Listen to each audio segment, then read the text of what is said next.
This program is brought to you by the partners of A Rood Awakening International. Help others find truth. Support A Rood Awakening International today.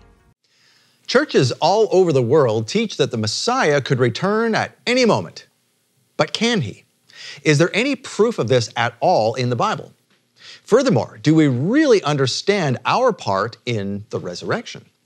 Joel Richardson presents a come-to-Jesus moment about the realities of Yeshua's return and the resurrection of the saints. Because it's the end of the sixth day, the sun is set, and this is Shabbat Night Live.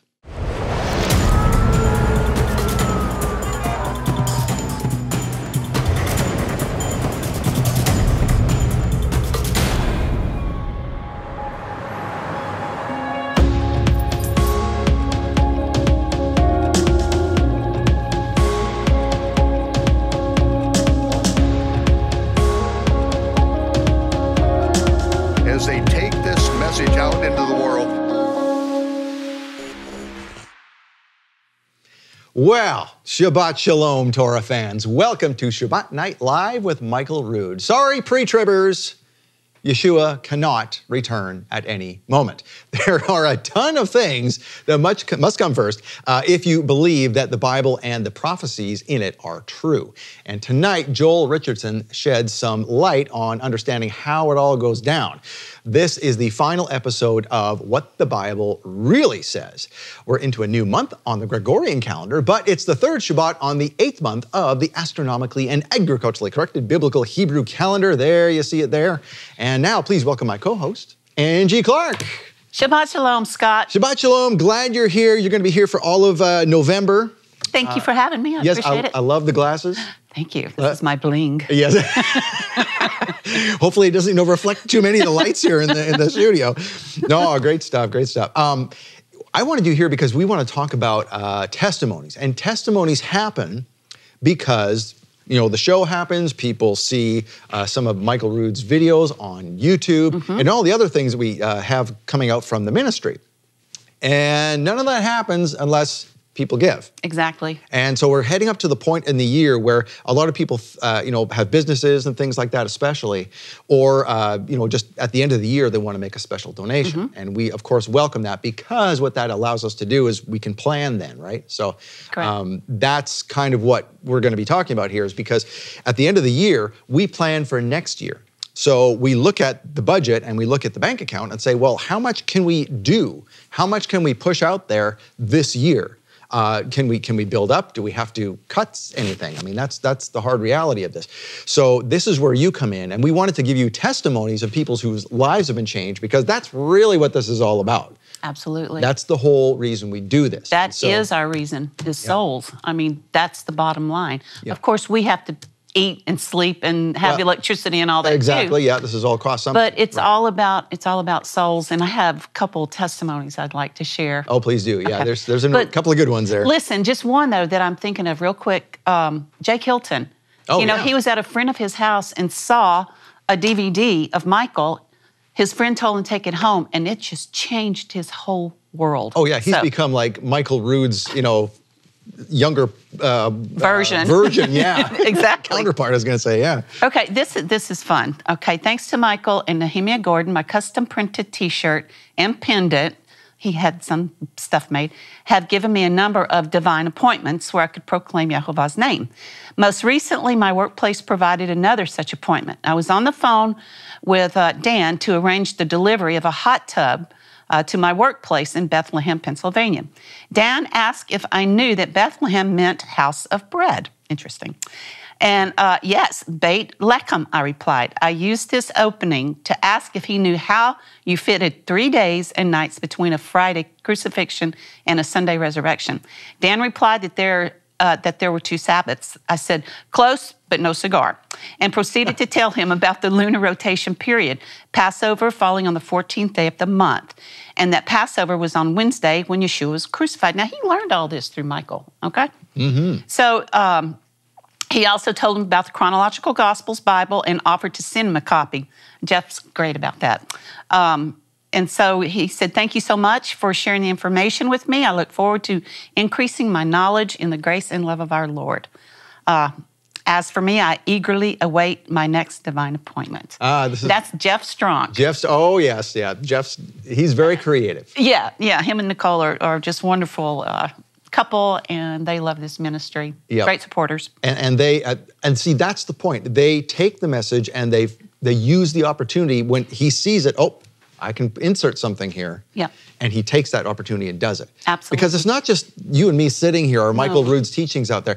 You know, once people hear stuff, they've got to take that and say, hey, did you know X happened? You know? Right. And Jeff, and among many others, there's so many of our partners that buy extra chronological gospels Bibles. And now we have the second edition. We do, You know, and so, I mean, they give them away because they have found truth and they want to share it with people.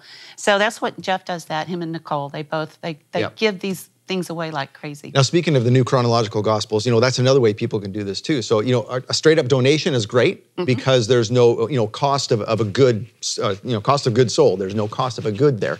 So all of that can go toward making things happen and pushing the message out. So that's beautiful. But if you'd like to give chronological gospels Bibles to someone, that's awesome too. Anything you can do from this ministry monetarily will help. Everything helps. Absolutely. Yeah. Absolutely. And feed people at the same time. Exactly. The truth. So yeah. I have another one. Okay, great. Let's save that for next week. Okay. Yeah, because we got to talk about the other way that a lot of people do support the ministry is through the love gift. So what is the love gift? The love gift is a program we have where Michael says, you know, if someone wants to give to this ministry, I want to give something back to them. And so for this month, we have something very special. It's a teaching by David Beverly, a guy who contacted us out of the blue. I won't give the whole story, but it's out of the blue on a day where we were talking about a certain subject here at the ministry, and then I got an email from him out of the blue. I didn't know who he was, and he said, hey, I'd like to teach you about X. I think it would fit in with your audience. That's what you call a divine appointment. It is, and I looked at that one, wow, we've got to have him in here. So he has a teaching called The Great Deception. This is amazing. It'll blow your mind. The guy worked for NASA for 12 years. So NASA... So I'm just going to read the top line here. From Nazis and NASA to the ancient days of Noah, deception has been the enemy's greatest tool to turn man's attention away from the Almighty and to think more highly of himself. So this is a great teaching, especially for now, because that's the whole point of deception. You're not going to see it coming. Oh my God. Right? And so that's what he's teaching is like, hey, keep your eyes really peeled because you need to. Now, so that's your gift. For a gift of $50 to this ministry. For a gift of $100, we will do this beautiful Shalom letter art. It's amazing. This is created by a friend of ours named Terry. And Terry most of our people know Terry. Yes, Terry does beautiful work. Look at that. Shalom in letter art. And that's from pictures he took all over Jerusalem. And so you can frame this. It doesn't come with a frame, but you can choose your own frame and mat and all that kind of thing and put it up wherever you like, or even just tack it up to a corkboard, wherever you want to display it. It's a beautiful thing. And then for a gift of $300 or more, we have these two items plus this cutting board. It's beautiful. Yes. It's solid. Or serving tray, whatever you want to use it for. It's solid walnut, which it's beautiful. And this was custom made. We've got the Rood Awakening logo down there, but it also says Shabbat Shalom in the middle. And at the top, Angie, we were discussing this before. What does it say? I forgot. Oh, Shabbat V'Yom Tov. Yes. Which is a traditional Hebrew saying. It means for Shabbat and special days, or good day. Yom Tov is a good day, or special occasions. So for Shabbat and special occasions, and it's a challah bread board. So beautiful thing to have in your home. Yes. We need that for our Shabbat at our house. It is beautiful. Beautiful thing. All right, thank you for joining us today, Angie. It's been my pleasure, Scott. Right. See you next week. Yes, you will. All right. So churches all over the world teach that the Messiah could return at any moment, but can he really? Joel Richardson presents a come to Jesus moment about the realities of Yeshua's return right after the Kiddush with Michael Rood.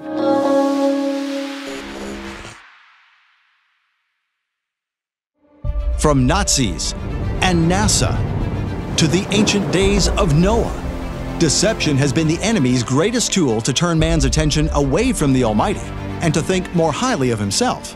But there's one deception coming that is more dangerous than all others. All nations are still ruled under Babylonian ideals and understandings. It never went away.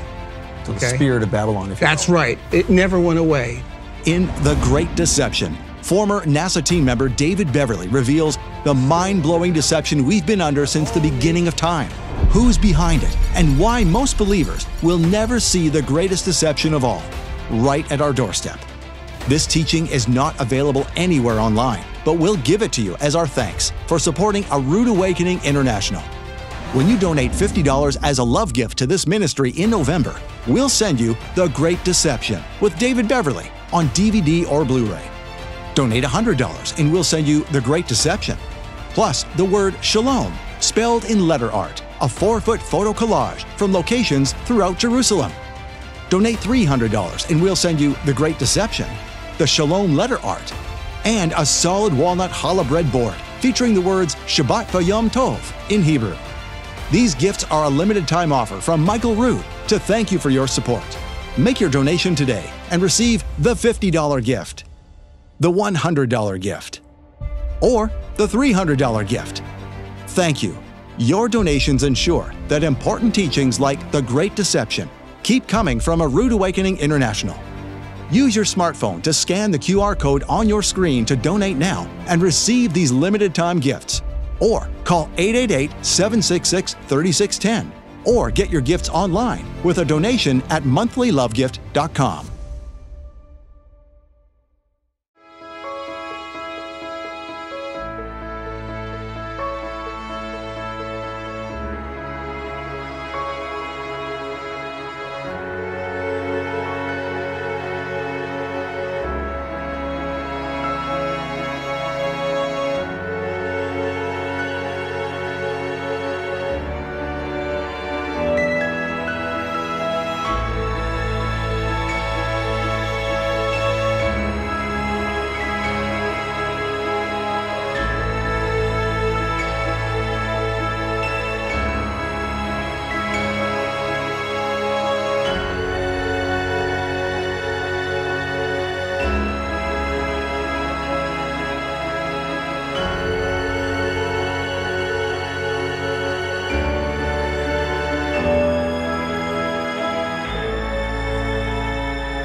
Hi, ladies and gentlemen, I'm Ted Clayton. And I'm Michael Rood. And ladies and gentlemen, we got a special thing happening here at And Rood here Awakening. it is, Ted. What is it? The chronological Gospels are now in Spanish. Yes, the chronological Gospels are now in Spanish.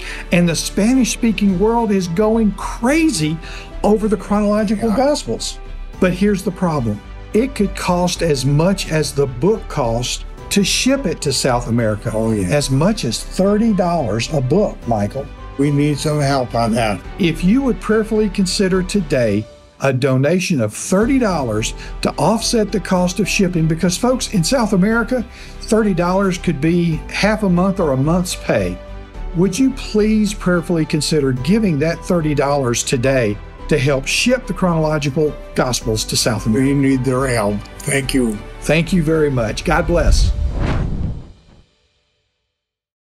If you like what you see on Shabbat Night Live, you'll love the bonus episodes, now available only on the michaelrood.tv app. These bonus episodes dive deep to give you more serious study, cutting-edge content, and righteous raves you won't find anywhere else. It's Michael Rood Uncut. Sign up now to get the michaelrood.tv app free for 14 days. It's everything Michael Rood, plus all new bonus episodes you won't find anywhere else. Sign up to watch now at michaelrood.tv.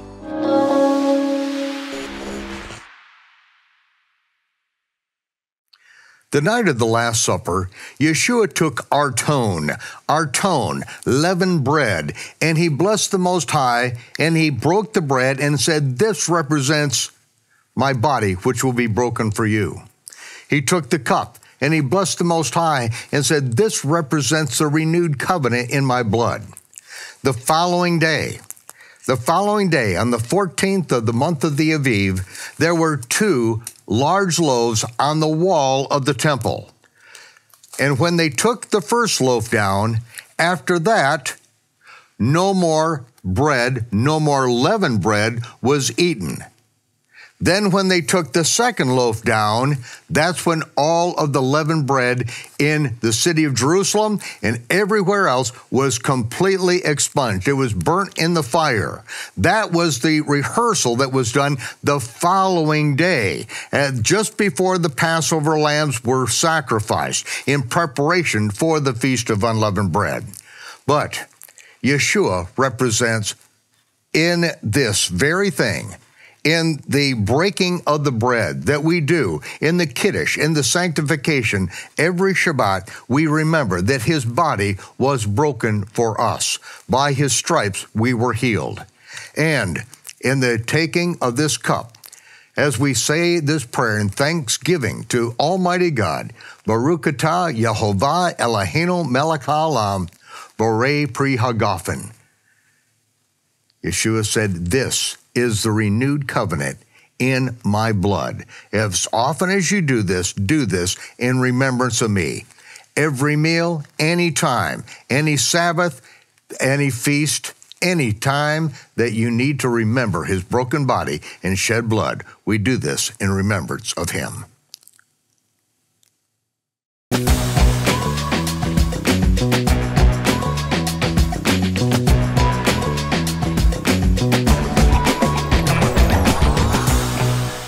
So let's say you're, 35 years old. At any moment, you could be 90. Nope. Just trust me, at any moment, you could be 90 years old. Like that. I know you're 35, but at any moment, you could be 90. That's like saying Yeshua can come back at any moment. What? Yes. That's exactly what it's like.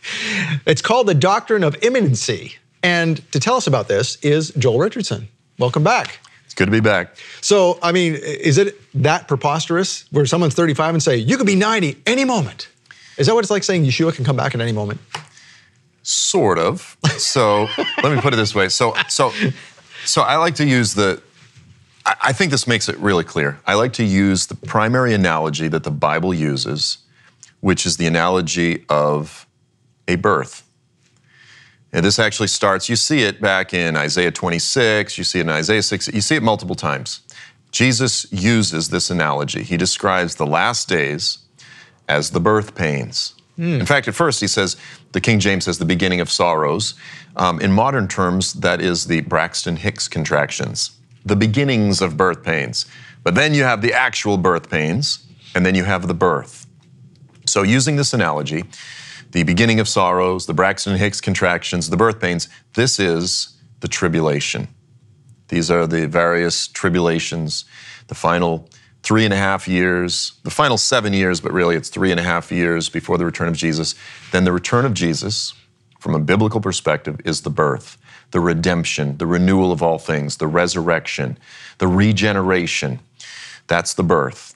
Okay, so with that in mind, here's a very biblical analogy. If I was to tell someone, let's say some 35-year-old man and his wife are pregnant, that baby could come at any moment. Any moment that baby could come. They understand that statement includes the birth pains. You can't just have a baby at any moment. The birth pains can come at any moment. And first you have to go, now because in the first century, they didn't have C-sections. There was no surgery. The only way you were gonna have a baby is if you went through the normal process of delivery, birth pains, contractions, baby. And so when preachers say, Jesus can return at any minute without any preceding prophetic signs, any second now, before you and I finish this sentence, it could happen now, or now. That's the idea. Like any second it could happen. That's ridiculous. Jesus told us before his return, there are signs, there are birth pains. He is not going to return there is no baby before the birth pains, period. I'm not a biologist, but I'm pretty sure I have this right, okay? That's a political joke, if anyone gets it, where who was it? The Supreme Court nominee said, well, I'm not a biologist. Let me ask you this, Joel. What is a woman? Yeah, that was it. Then she said, well, I'm not a biologist, so I can't answer that. And I was like, yeah, I think you can. You get the idea. So, okay, so here's the thing. So the pre-trib teachers, they cannot find any clear passages in the Bible to support their doctrine whatsoever. They teach it like it's absolute gospel truth. They say, show me a verse anywhere in the Bible that teaches pre-trib clearly. They can't do it. So therefore, they have this fallback doctrine called the doctrine of imminency or imminence. And that is the teaching. They say, well, the apostles, the New Testament, held forth the eager expectation that at any moment, without any preceding prophetic signs, Jesus can return. And they say, since the Bible teaches imminency, again, that Jesus could return any second, that proves the pre-tribulational rapture. And if you ask a lot of our pre-tribulational brothers and sisters, they'll say, I believe in the pre-trib rapture because I believe in imminence. You show me any verse in the Bible that teaches imminence. The Bible does not teach imminence. It teaches imminence in the sense of what I just said. The baby could come at any moment now. Of course, you assume that there will be birth pains first. The idea is that at any moment, all of the events that surround the return of Jesus could come upon us quickly. You remember, I'm sure we all have our own stories. I remember standing in line a couple years ago as they were just announcing, oh, it sounds like there's going to be this big pandemic. And you're in the grocery store and you're looking around going, this feels like the end of the world. 2 weeks ago, everything was fine.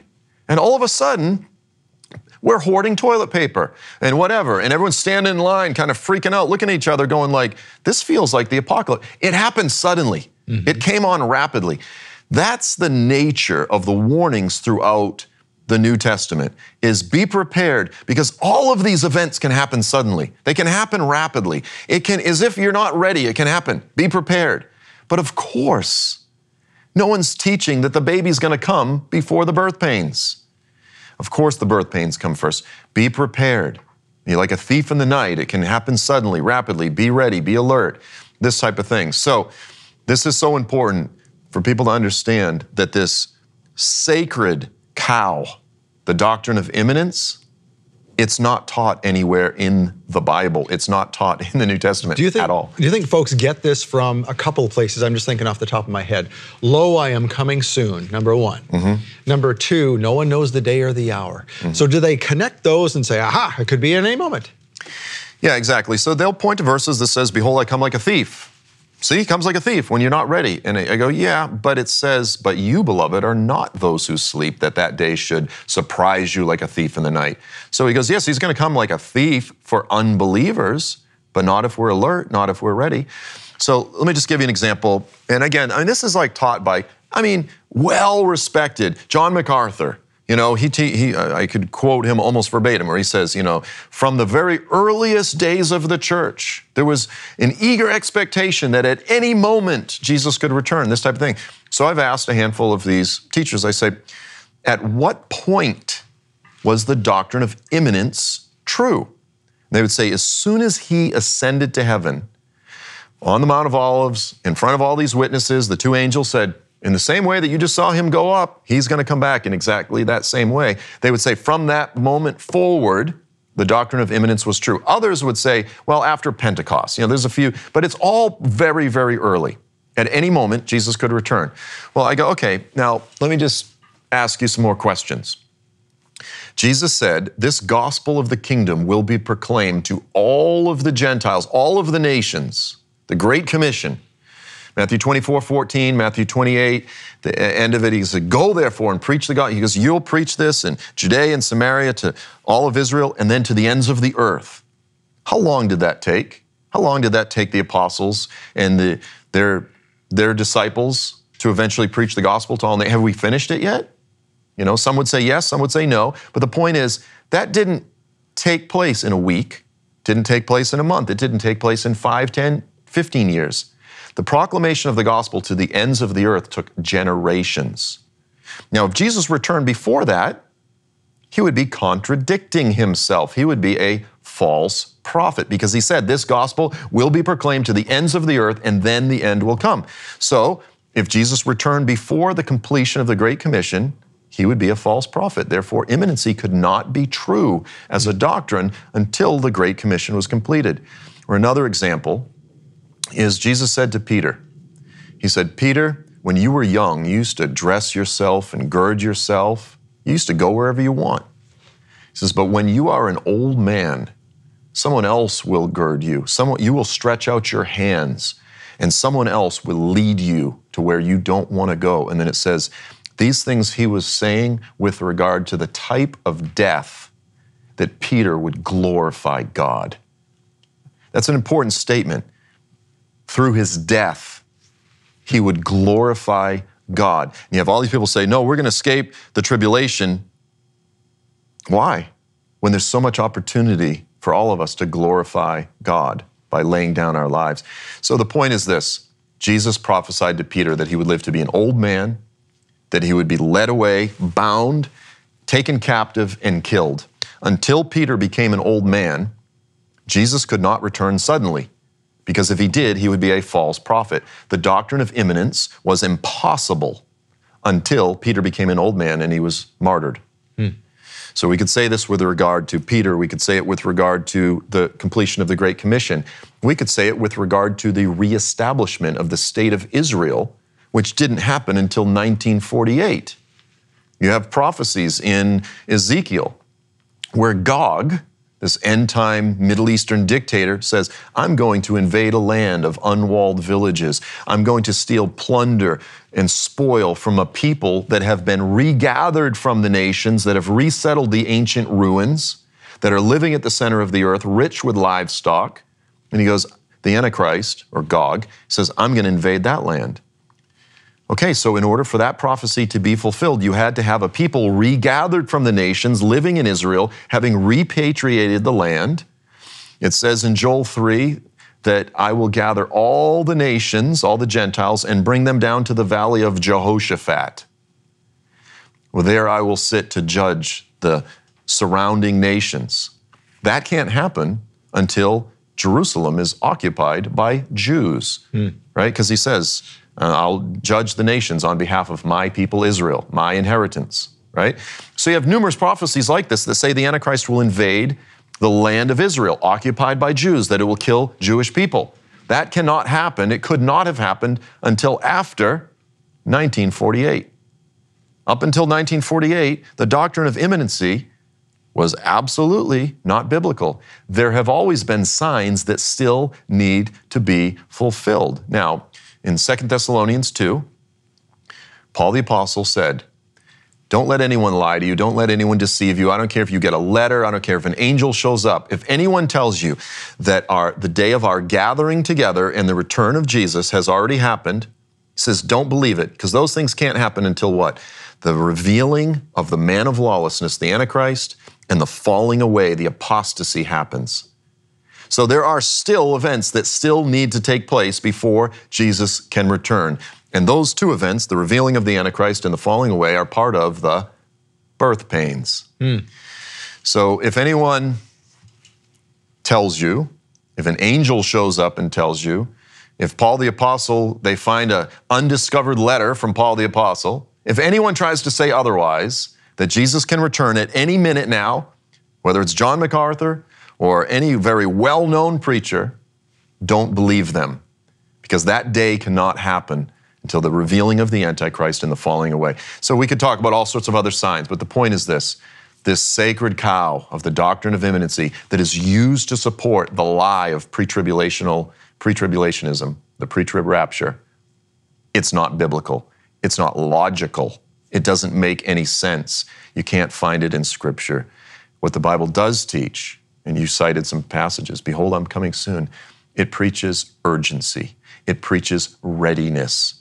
It says to be spiritually ready, to be spiritually alert, to be sober, this type of thing. It preaches, or live with a sense of urgency, urgent expectancy. These things could all happen rapidly. Be ready, make sure your heart is prepared. But it doesn't teach that he could return now. It's just simply not biblical. So what do you do when someone says, but Joel, it says no man knows the day or the hour. What do I do with that? Okay, so then what the pre-tribbers will say is they'll say, well, since Daniel told us that we have to endure 1,290 days, and since you're saying he comes at the end of the tribulation, we could just calculate and know the exact day or the hour. And I say, nonsense. Because there's, as it says right in the very verse that they're going to quote, and then Daniel goes on, he says, blessed is he who endures till the 1,335 days. So right there, you've got a 45-day discrepancy. And then you could throw in, there's 3 or 4 other very solid arguments that says we will not know the day or the hour. We might know the general time frame. Bible never says we won't know the general time frame. In fact, it says we will. When you see these things, lift up your head because your redemption draws nigh. We know it's getting close, but we won't know the exact day or the hour. There's other issues like this. The book of Daniel uses 360-day prophetic years. A real day is 365 days. This is why the Hebrews use an intercalary extra month. Every once in a while they throw it in to recalibrate. Well, so which one do you go by? Do you go by the Daniel's 360-day or do you go by the actual 365-day? How do you calculate these type of, so you could throw out this argument, the 1,335. The point is, we're not going to know the exact day or the hour. We're going to know the general season, the general time frame, but to say, oh, we'll know the exact day or the hour, it's nonsense. So it's just another weak argument that's often employed to try to keep people in the deception, in the false sense of comfort that the pre-tribulational rapture affords them. And I think that's why it's important as well to know the feasts. The feasts show us these clues. This is how it goes down, and you need to be aware. And so we have, Christian friends of ours that, they kind of have their heads in the sand. They don't want to know even the news emerging, like all these alternative news sites that show things that are happening in the world. And some people say, oh, that's bunk, or that's not really happening. 6 months later, oh yeah, I guess that did happen. And then finally it shows up on CNN. But it's like, I think that's some of the clues that Yehovah gives us, that if we're going to pay attention, and he's going to give us that ability to see way before the rest of the world's going to see it. So we will be warned. And I liken it to this. So in in Egypt, when the Israelites were told to put the blood on the doorpost, they weren't told why, but they were told, tonight something bad's going to go down. Get inside and just, never mind, I've given you warning. Did he tell the Egyptians? No. The Egyptians were caught by surprise, but because the Israelites paid attention and did what Yehovah asked, they were spared. And they knew ahead of time. So I think that's going to be kind of like that in the end times as well, that we will be given advance warning if we're paying attention and if we're obeying. Absolutely. Jesus said, behold, I have told you in advance. So whether it's through the feasts, whether it's through clear statements, et cetera, through the Holy Spirit, he's given us enough understanding, as you said. He hasn't given us all the details. A lot of it just requires trust. Trust me. I mean, like if anyone else says it, but it's the Lord. And so he's given us enough clues, as you said, within the Moedim, within the feasts and the fasts and the festivals, to have some pretty clear understanding as to the seasons. Yeah. And most important, how we should be living, because that's really what it boils down to. Absolutely. And that's, again, just obedience is better than sacrifice, right? If there's obedience, there's no need for a lot of it. So.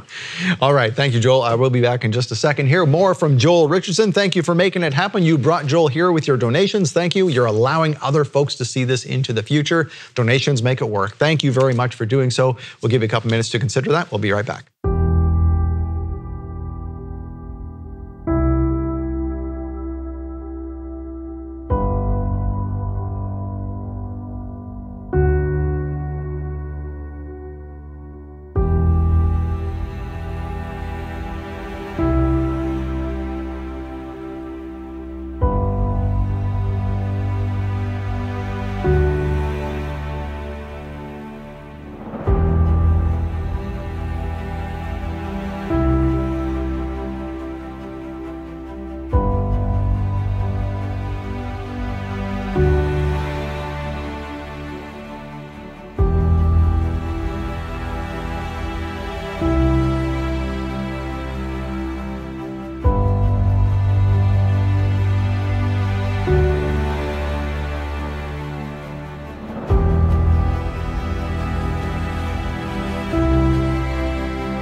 And welcome back to Shabbat Night Live. Thank you for your support of this program. So we've learned that we do not need to beat ourselves up because maybe we just didn't understand. The apostles didn't understand. They didn't understand when Yeshua was telling them, hey, I'm going to be buried and raised after 3 days. And I think until it happened, they were, what? That's going to happen? So it's not that we're not being told, Joel. It's maybe that we're not paying attention. We're not seeing with spiritual eyes when God is telling us stuff. And maybe that's what a lot of the church is caught in. It tells us plainly, like you've just said, in the Word, these things must happen first. Yet we don't want to go there. Just like Peter didn't want to go there. No, Lord, no, you will not be crucified, not on my watch. No. So, we're told, so what do we do with things like Revelation 3:10, for example? So, yeah, I've said a few times, there's not a single verse anywhere in the Bible that teaches a pre-tribulational rapture. And anytime I push our pre-trib brothers and sisters, show me any verse. The only verse that they'll ever point to is Revelation 3:10. And so essentially what it says, because you have kept my commandment to faithfully endure, I will keep you from the hour of trial that is coming upon the whole world. So people look at that and go, oh, look, it says he's going to keep us from the hour of trial that's coming upon the whole world. That's a pre-trib statement.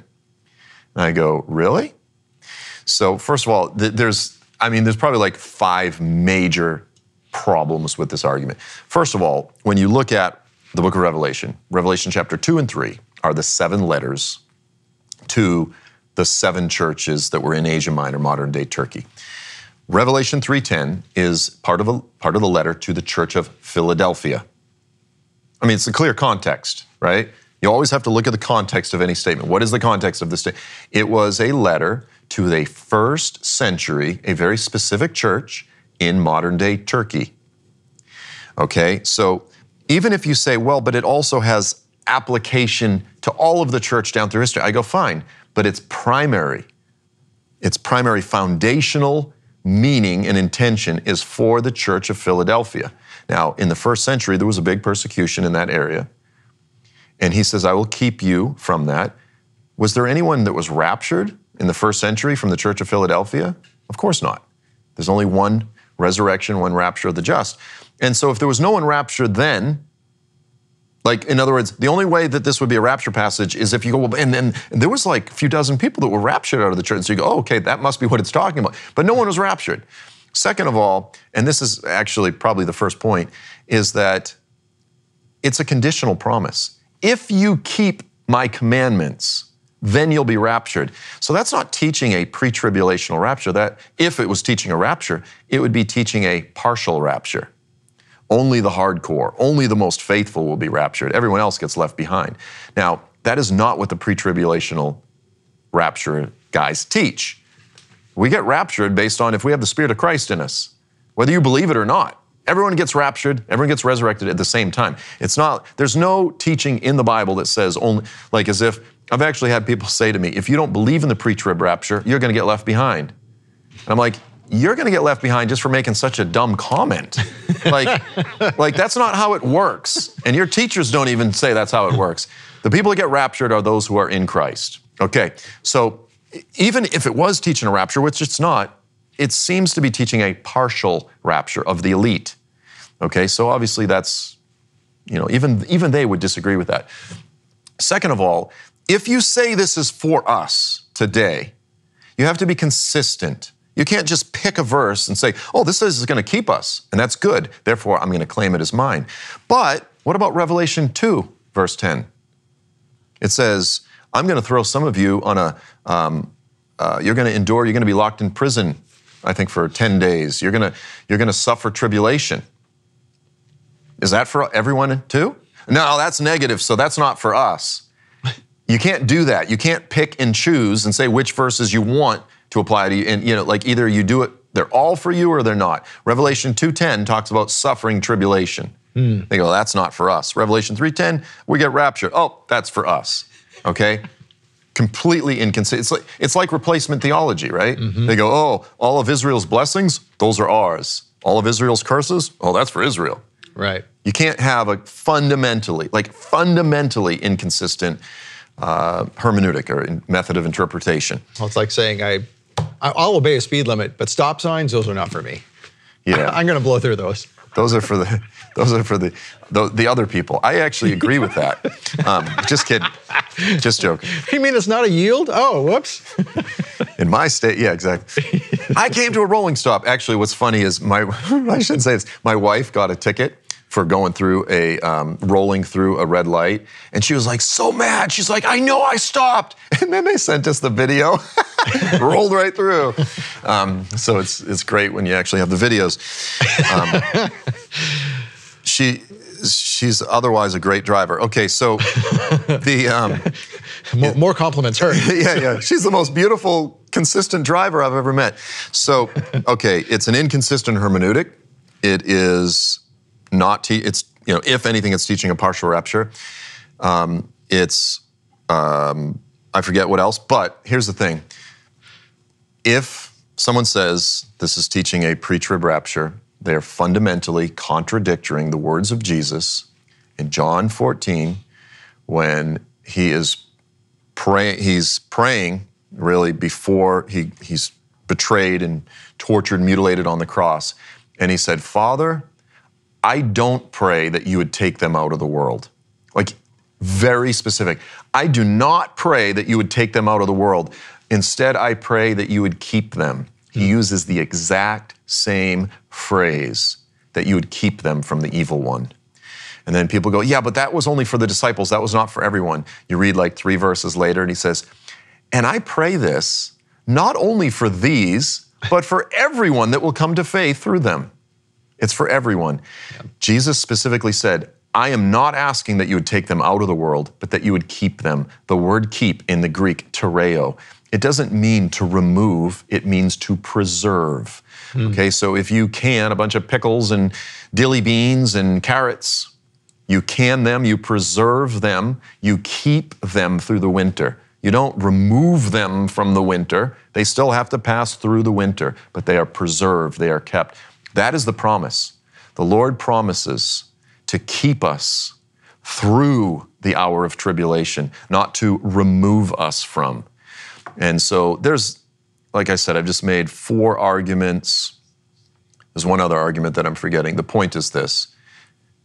Scratch a little bit below the surface, do a little bit more homework. It's not teaching a pre-tribulational rapture. Exactly. And like we've talked about before, if this is truly the greater Exodus, we have to look at the lesser Exodus for an example. Well, what again happened in Goshen? Exactly. They were not pulled out of Egypt before the brimstone hit the fan. Yep. They were there and protected from it. They were preserved. Yep, preserved, exactly. And they did go through some of it, and they did suffer, but not to the extent of their unbelieving neighbors. Exactly, yeah. The Goshen principle that Israel was in Goshen while the plagues were being poured out on Egypt. They were in Egypt, Goshen was in Egypt, and yet the plagues did not affect, they did not take the Israelites out. And that really becomes the primary pattern in the Old Testament for the tribulation. The Lord has promised. And that doesn't mean that our lives necessarily, we may lose our lives, but our spiritual lives, our faith will be preserved.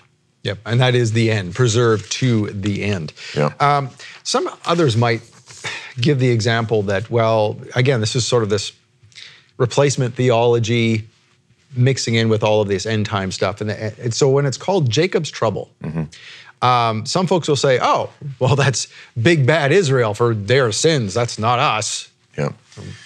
Yeah, this is an argument that's often made, again, by our pre-trib brothers and sisters. They'll say, it's Jacob's trouble, therefore it's not for us. It's Jacob's trouble, it's not for us. Well, yes, in Jeremiah 31, it's called Jacob's trouble. Behold, it is the time of Jacob's trouble. You know, there's nothing like it. But later, Jesus refers to it as the Great Tribulation. He sort of expands it, he universalizes it a bit. Yes, its original context is Jacob's trouble, but the underlying presumption, the argument there is that therefore, that's the only purpose for the tribulation. But even our pre-trib brothers and sisters will admit, they'll go, but the other purpose of the tribulation is to punish unbelievers. You go, well, no, it's Jacob's trouble. You just said that's the reason that we're out of here, because it's not for us. And if it's Jacob's trouble, then it's not for unbelievers, so they're going to get raptured too. They go, no, they're going to get punished. You go, okay, so there's multiple purposes. God has multiple reasons for the tribulation. They go, well, yeah, And go, so you just eliminated your own argument. The purpose of the tribulation is to chastise, lovingly chastise unto their salvation, Israel, is to break them of their own will so that they'll repent and turn to him. It's to punish the wicked, the unbelievers, vengeance against the wicked, and it's also for the refining and the purification of the church, and so that we corporately can glorify God. If necessary, laying down our lives. You know, this is the type of language used throughout the book of Revelation. They did not love their lives unto death, and therefore they are called faithful witnesses. And we should see that not as something to be avoided. And I know this, again, this strikes at the flesh. It's not something to be avoided, it's an opportunity. It's an opportunity for us corporately to glorify God and to stand with Israel in their time of trouble. How can we say, oh, the God of Israel, well, he's ours. The Messiah of Israel, he's ours. The new covenant of Israel, oh, that's ours. The King of Israel, he's ours. The kingdom of Israel, that belongs to us. The blessings, the inheritances of Israel, that's ours. Israel's trouble, oh, that's theirs. It's not how it works. It's a package deal. So this is, as you said, kind of like replacement theology. You can't pick and choose. Right, exactly. If it's Jacob's trouble, who is Jacob? Jacob is Israel. We are of the commonwealth of Israel. So what Israel goes through, we're going to go through. So yeah, exactly. You can't pick and choose and be part of the family, but avoid the punishment. So now that we have that settled, what do we do with this other argument that we are not appointed to wrath, which is often brought up when this sort of like, that's not us type of situation. Yeah, it says specifically, I mean, it's because of what Yeshua did for us. We are not appointed to wrath, rather we will inherit salvation. We're destined for salvation. It sounds like a pre-trib thing, sure, granted. So what it's talking about, well, okay, so all the verse is saying is that we are not destined, we are not appointed to eternal wrath. The wicked will suffer wrath for eternity. We're not appointed to that. Rather, we're appointed to salvation. That's all it's saying. Now, what they'll say, our pre-trib brothers and sisters, they'll say, well, all 7 years is the wrath of God. All 7 years before the return of Jesus is the wrath of God. And since we're not appointed to wrath, we will be raptured out of here. Again, the verse is not saying that. When you actually examine the book of Revelation, the wrath of God is technically really not poured out until, some would say, the trumpets. I would argue it's the bowls. That's why they're called the bowls of wrath.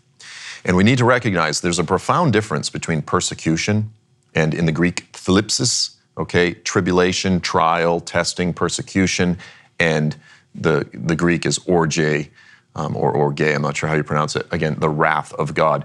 Technically, the wrath of God is not poured out until the bowls of wrath. Now, I believe that the rapture, the resurrection, happens at the blasting of the seventh trumpet, the last trumpet, as Paul says. So then after that are the bowls of wrath. So I believe, as Paul said, that when he returns, when he is revealed, we will be revealed with him. So again, he comes from heaven, we are caught up, we meet him in the clouds, and we usher and come back with him.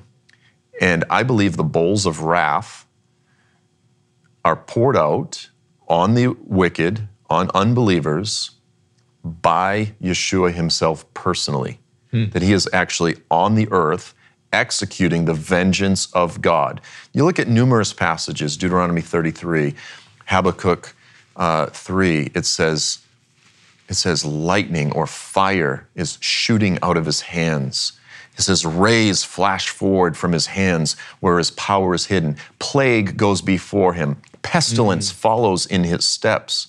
He's portrayed as marching and executing, again, pouring out the plagues, pestilences personally on the ground. We will be with him, we'll be on the ground, but we will be impervious. We will be in our glorified, immortal, resurrected bodies. So we will not be suffering. We are exempt from the wrath of God that the wicked will receive.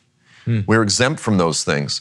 You have numerous passages throughout the Bible that actually, and this makes a lot of people very uncomfortable, where it says that we will participate with Jesus. First, it says he'll come back and crush his enemies like grapes. You have passages like Isaiah 63. He's soaked in the blood of his enemies. It says their lifeblood spattered my garments. How does he get blood all over himself if he's not on the earth?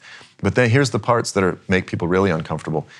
It says that we will actually participate with him in that. It says, you will wash your feet in the blood of your enemies. Psalm 68, you go, whoa. You've got passages like, I love this one in Malachi 4. It says, but for you, for Christians, it says, the Son of Righteousness will rise with healing in his wings, and you will skip about like a baby goat out of its stall, jumping and skipping, like celebrating. And then it said, so that's wonderful. You go, oh, yeah, I can't wait till the Son of Righteousness returns with healing in its wings, and we'll all jump around like a bunch of excited little baby goats.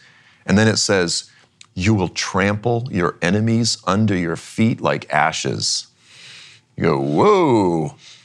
So the point is, we could point to numerous passages.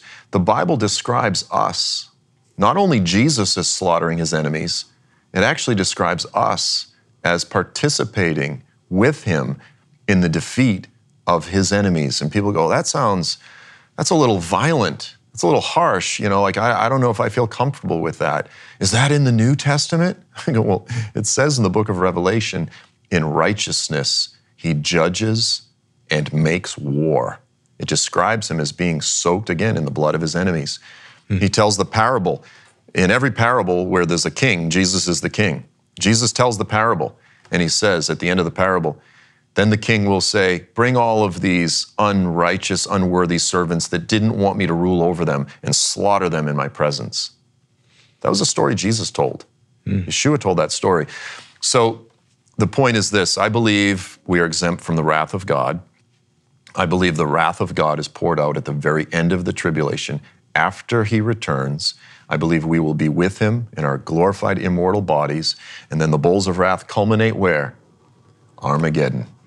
Armageddon. So it's an increasing in intensity series of judgment events, but I believe that he actually personally executes those. So I agree with that, brothers. We're exempt from wrath. I just disagree.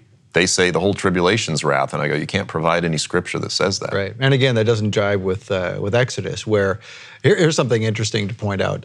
So I was reading through Exodus last weekend, and just as, like you said, Yeshua is pouring out the wrath at the end. Everything before could be man, could be God, could be a combination of things, nuclear war, whatever, right? But these other things are clearly, no man can do this. This is God doing this, right? Same thing in Exodus, where, if you remember, the first couple of plagues, the magicians were able to copy it.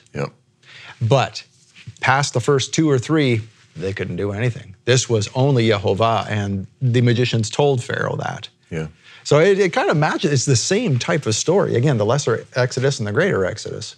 It's a much more graphic story than most people are willing to admit if they only read Psalm 23, well, he's just the gentle shepherd, a little lamb on his shoulder, leads me by still waters, and he's the peaceful, again, the hippie Jesus that they often imagine. But they ignore a lot of the more graphic. Look, there's a day of justice coming. There's people throughout the earth, human trafficking. There's going to be hell to pay. And I think if our hearts are in alignment with his heart, we should look forward to that day as well. Absolutely. Yep, and have the heart of Yeshua to stand up to the Pharisees of this world and tell them they're wrong. So, Joel, thank you so much for joining us for this series. This has been very enlightening, and so you've mentioned that you've mentioned this in your books, and one particular book. So where can folks get that? So I talk about the return of Jesus in my book, Sinai to Zion. You can get it on Amazon. I'd say go to Amazon. Okay. I actually stopped printing them, so I just did the Amazon Lightning thing. And also, let me just say this, all my books are free as PDF files on my website, joelstrumpet.com, multiple languages translated. I put everything I have out there for free. Oh, wow, appreciate that. Thank you. Very important to get that out there and share it with friends, download the PDF, share it with someone who needs to see it. Yep. Not just one verse here and there, but the whole context. Yeah. All right. Joel, thanks again. Appreciate your time. Thank you for being here. Thank you for being here. You brought Joel here. We really appreciate that. I appreciate it. And hopefully you can provide this series to other folks who need to see it, get some context behind what we believe and why we believe it, and maybe get some folks to think who are maybe thinking the other side of things with a pre-tribulation rapture. I hope by the end of the series you can see it just doesn't make sense, and maybe other folks can see that as well. So again, thank you for sharing this. Thank you for watching Shabbat Night Live. We'll see you next week. Until then, Shabbat Shalom. Shalom, Torah fans. Give this video a thumbs up and share it with a friend. Tap the subscription button and the bell icon, and I promise to update weekly with in-depth biblical research. Be sure to download the new michaelrood.tv app for both mobile and home devices for even more commercial-free content.